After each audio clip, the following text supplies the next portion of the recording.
When Esther Frankenberger experienced heavy bleeding, she knew it was worse than hemorrhoids. Right after I had the colonoscopy, the doctor came to me and told me that I had rectal cancer and that there was a tumor there in the rectum. That's a lot to digest, isn't it? I was not surprised.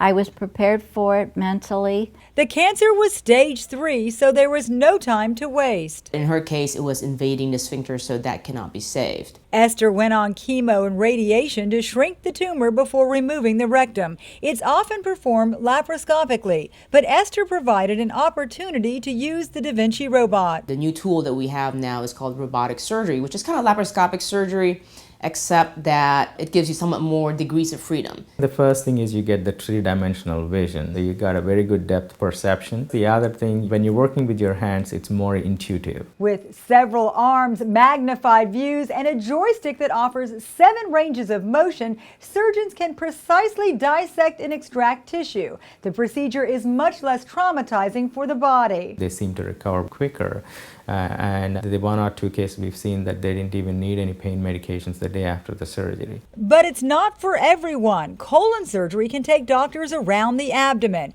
The robot is best used when the equipment stays in one spot. In case of Esther, it's appropriate also because hers was in the rectum.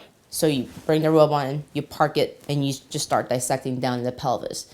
Robot is very good for tiny places. After all she'd been through, surgery was the easiest part for Esther. The day after surgery, I was up and walking around and feeling quite well. For Lee Memorial Health System, I'm Amy Osher.